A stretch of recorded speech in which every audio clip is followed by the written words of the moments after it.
सुशांत सिंह राजपूत को गुजरे हुए 4 महीने पूरे हो गए हैं, लेकिन अभी तक ये नहीं पता चल पाया है कि उनकी डेथ आखिर किस कारण से हुई थी। वैसे आपको बता दूं कि सुशांत का अकेला ऐसा केस नहीं है जो बॉलीवुड में मिस्टीरियस डेथ का केस है।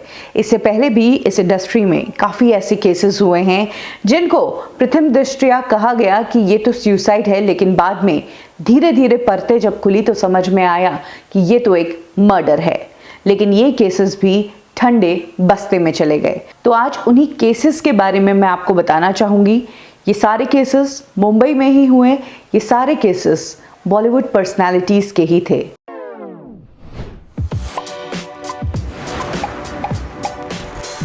इस लिस्ट में सबसे पहला नाम आता है एक्टर जो बहुत ही क्यूट लगे थे। दिल ही दिल में इन्होंने काम किया था और इनका सॉन्ग ए नाज़नी सुनो ना काफी पॉपुलर हुआ था। एक्टर कुणाल सिंह की मैं यहाँ पर बात कर रही हूँ। कुणाल एक पॉपुलर तमिल एक्टर थे और जिस वक्त वो हिंदी फिल्मों में कदम रख ही रहे थे, उन्हें अच्छा रिस्पॉन्स मिला था, तभी उन्होंने अपनी जिंदगी को खत्म कर दिया। ये किस्सा है ईयर 2008 का। कुणाल अपने फ्लैट में पंखे से लटके हुए पाए गए। सबसे बड़ी बात तो ये कि जिस वक्त कुणाल ने अपने फ्लैट में फांसी लगाई थी, उस टाइम वहां पर उनकी एक एक्ट्रेस लवीना भाटिया भी मौजूद थी। इनफैक्ट लवीना ने ही पुलिस को कॉल करके कुणाल के सुसाइड के बारे में इंफॉर्मेशन दी। लवीना से जब पुलिस ने पूछा कि तुम कहां थी जिस वक्त कुणाल ने सुसाइड किया, तब लवीना ने कहा कि मैं 10 मिनट के लिए बाथरूम में गई थी और बाहर आई तो मैंने ये देखा। हालांकि बाद में कुणाल सिंह के फादर ने आपत्ति जताई कि वो नहीं मान सकते कि उनका बेटा सुसाइड कर सकता है, क्योंकि उन्हें अपने बेटे की बॉडी पर कई सारी खरोंचें भी नजर आई थी। यही कारण है कि तब कुणाल सिंह के पिता इस केस को सीबीआई में लेकर गए थे और लवीना भाटिया जो उस वक्त फ्लैट में मौजूद थी, उसको भी सेक्शन 302 यानी कि मर्डर की एफआईआर के तहत अरेस्ट भी कर पाया। लेकिन कहा जाता है कि कुणाल के इस केस में सीबीआई और पुलिस कुछ खोज ही नहीं पाई। बाद में लवीना का भी इन्वॉल्वमेंट इस डेथ में प्रूव ही नहीं कर पाई और ये केस ठंडे बस्ते में चला गया। इस लिस्ट में दूसरा नाम आता है मॉडल और एक्टर अर्चना पांडे का। यह 2014 में अर्चना पांडे अपने फ्लैट में सीलिंग से लटकी पाई गई। अर्चना मुंबई में अकेली रहती थी। उन्होंने सुसाइड कर लिया, ये बात किसी को पता ही नहीं चली। वो तो पड़ोसियों को अजीब सी स्मेल आने लगी अर्चना के फ्लैट से। तब जाकर पड़ोसियों ने पुलिस को इन्फॉर्म किया और जब पुलिस ने अर्चना के फ्लैट का दरवाजा खोला तो वो सीलिंग फैन से टंगी मिली। अर्चना के बेड पर पुलिस को एक सुसाइड नोट भी मिला, जिसमें उन्होंने अपने बॉयफ्रेंड ओमान पठान को अपनी सुसाइड के लिए जिम्मेदार ठहराया था। पुलिस ने ओमान पठान से पूछताछ की, उसको गिरफ्तार भी किया, लेकिन उसने कह दिया कि अर्चना की मौत का जिम्मेदार मैं नहीं हूं। वो पहले से ही डिप्रेशन में थी और सुसाइड के लिए ट्राई कर चुकी है। तो कुछ इस तरह से ये केस भी ठंडे बस्ते में गया। इस लिस्ट में तीसरा नाम आता है उस एक्ट्रेस का जिसकी डेथ के बाद काफी कंट्रोवर्सी हुई थी, शिखा जोशी, जिसे बीए पास फिल्म में हम देख चुके हैं। शिखा जोशी की डेथ बहुत ही दर्दनाक थी और उनकी कहानी भी काफी मिस्टीरियस थी। शिखा जोशी वर्सोवा के महाड़ा में अपनी फ्रेंड के ही फ्लैट में रहा करती थी। जिस दिन शिखा जोशी ने सुसाइड किया, उस दिन फ्लैट के अंदर उनकी फ्रेंड मौजूद थी जिसके घर में वो रहती थी, उसके कुछ दोस्त मौजूद थे, 3-4 लोग उस टाइम घर में थे। शिखा जोशी बाथरूम में गई और बहुत देर तक निकली नहीं, तो उनकी जो फ्रेंड घर में मौजूद थी वो बाथरूम का दरवाजा खटखटाने गई। शिखा की आवाज नहीं आई। फिर 2-3 बार और पूछा तो शिखा ने बाथरूम का गेट खोला तो वो फ्रेंड अंदर का नजारा देखकर शॉक्ड रह गई। पूरा बाथरूम खून से सना हुआ था। ये खून शिखा के गले से निकल रहा था। शिखा ने किचन नाइफ से अपनी गर्दन पर 3 कट्स लगा दिए थे, जिसमें से 2 कट छोटे थे और 1 कट बहुत बड़ा और गहरा था जिसमें से खून बह रहा था। कोई भी इंसान अगर अपनी दोस्त को इस सिचुएशन में देखता तो सबसे पहले आप देखता ना था हॉस्पिटल पहुंचाता कि जान बच जाए यार, बंदी जिंदा है, बाथरूम का गेट खुद ने खोला है, अपने सेंस में है, देर नहीं करो, फटाक से हॉस्पिटल ले जाओ। लेकिन उसकी उस फ्रेंड ने एक बहुत बड़ी बेवकूफ़ी की जिसके चलते शिखा की डेथ हो गई।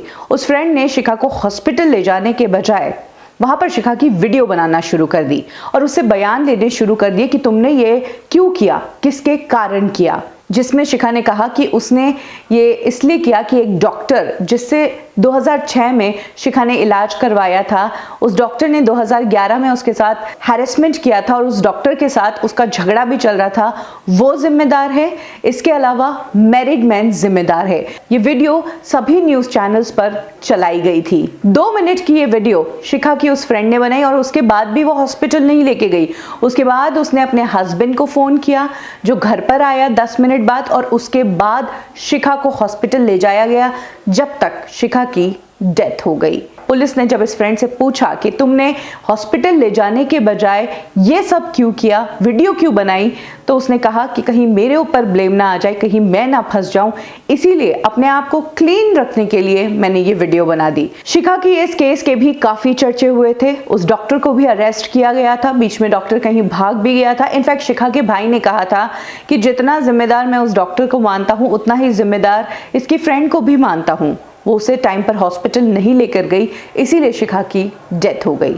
अब शिखा ने खुद को चाकू क्यों लगाया, क्या वो चाकू किसी और ने लगाया और कहानी सुनाई, इसका खुलासा अभी तक नहीं हो पाया और ये केस भी ठंडे बस्ते में चला गया, सुसाइड करार दे दिया गया इसको। शिखा का ये केस था मई 2015 का। इस लिस्ट में चौथा नाम आता है कुलजीत रंधावा का। कुलजीत रंधावा टीवी एक्ट्रेस थी और बहुत अच्छा कर रही थी अपने करियर में, काफी तारीफ मिल रही थी और one of the busiest actress थी। ये 2006 में कुलजीत रंधावा अपने जुहू वाले फ्लैट में डेड मिली। उनके बेड पे एक सुसाइड नोट भी मिला जिसमें उन्होंने लिखा कि वो लाइफ की जो कॉम्प्लेक्सिटी है उससे कोप अप नहीं कर पा रही है और इसी के तहत वो अपनी लाइफ को एंड कर रही है। सोर्सेस कहते हैं कि कुलजीत रंधावा एक फिल्म की प्लानिंग कर रही थी और उन्हें इंडस्ट्री ने आइसोलेट किया था, उन्हें काम नहीं मिल रहा था, उनके अगेंस्ट भी ग्रुपिज्म हुआ था, इस तरह की खबरें आई थी। लेकिन ऐसी खबरें आने के बावजूद इसकी जांच पड़ताल नहीं की गई और कुलजीत रंधावा की डेथ को सुसाइड करार देके इस केस को भी क्लोज कर दिया गया। इस लिस्ट में 5वां नाम आता है नफीसा जोसेफ का। नफीसा जो कि एक पॉपुलर वीजे थी, यंगस्टर्स में उनकी वीडियोस का काफी क्रेज था। नफीसा की गौतम खंडूजा नाम के बिजनेसमैन से शादी होने वाली थी, लेकिन उसके कुछ ही दिनों पहले नफीसा ने सुसाइड कर लिया। नफीसा गौतम से पहले समीर सोनी जो कि बॉलीवुड एक्टर है और राहुल बोस को भी शॉर्ट टाइम के लिए डेट कर चुकी थी और वो अपने शादी की तैयारियां कर रही थी, लेकिन अचानक से उनका सुसाइड कर लेना बहुत सारे सवाल खड़े कर देता है। तब नफीसा की डेथ के बाद खबरें आई थी कि नफीसा शादी करने वाली थी, लेकिन उनकी शादी कैंसिल कर दी गई थी क्योंकि नफीसा को पता चला कि उनका जो पार्टनर है, उनका जो होने वाला पति है, वो उनके साथ बेवफाई कर रहा है। इस तरह की लीड्स थी इस मामले में। अबैटमेंट टू सुसाइड का भी एंगल था इसमें, लेकिन उसके बावजूद इस केस को सुसाइड कहकर बंद कर दिया गया। इस लिस्ट में 6ठा नंबर आता है मॉडल विवेका बाबाजी का। यह 2010 में विवेका अपने बांद्रा के फ्लैट में मृत पाई गई। विवेका ने अपने पीछे एक सुसाइड नोट भी छोड़ा जिसमें उन्होंने लिखा, Gautam Vora you killed me. Viveka Gautam Vora को डेट कर रही थी और कहा जा रहा था कि गौतम वोरा ने कहीं ना कहीं विवेका का ट्रस्ट तोड़ा था। इसके अलावा वो शादी के लिए तैयार नहीं हो रहे थे। यही कारण था कि विवेका काफी परेशान थी। अपनी सुसाइड के 4 घंटे पहले विवेका ने अपनी बहन से बात की थी, जिसके बाद उन्होंने खुद को खत्म कर दिया। विवेका की सुसाइड का पता किसी को नहीं चला। वो तो पड़ोसियों को उनके घर के अंदर से गैस की बदबू आई क्योंकि उनके घर के अंदर का गैस ऑन था, जिसके तहत पड़ोसियों ने दरवाज़ा खोलने की कोशिश की और पता चला कि विवेका ने सुसाइड कर लिया है।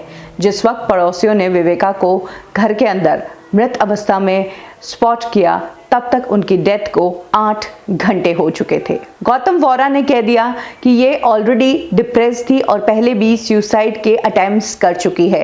हालांकि ये 2012 में गौतम वोरा को एक दूसरे डबल मर्डर केस में अरेस्ट कर लिया गया, लेकिन विवेका वाला जो केस है उसको सुसाइड कहकर बंद कर दिया गया। तो ये वो केसेस हैं जो बॉलीवुड इंडस्ट्री में ही हुए हैं। सुसाइड थे जिसमें अबैटमेंट टू सुसाइड का एंगल था, मर्डर का भी सस्पिशन था, लेकिन उसके बावजूद सुसाइड पर लाकर इन केसेस को बंद कर दिया गया। ये वो केसेस हैं जिनके बारे में जानकारी थोड़ी कम है। इसके अलावा बॉलीवुड इंडस्ट्री में ऐसे बहुत केसेस हुए हैं जिनकी स्टोरीज शायद आपको टिप्स पर याद होगी। फिर भले ही दिव्या भारती की बात हो, मनमोहन देसाई की सस्पिशियस तरीके से बालकनी से गिर जाने वाली डेथ की बात हो, प्रत्युषा बैनर्जी जिस पर काफी कवरेज की गई थी। इनफैक्ट सवाल तो श्रीदेवी जी की डेथ पर भी उठे थे। परवीन बाबी, जिया खान, गुरुदत्त और अब सुशांत सिंह राजपूत।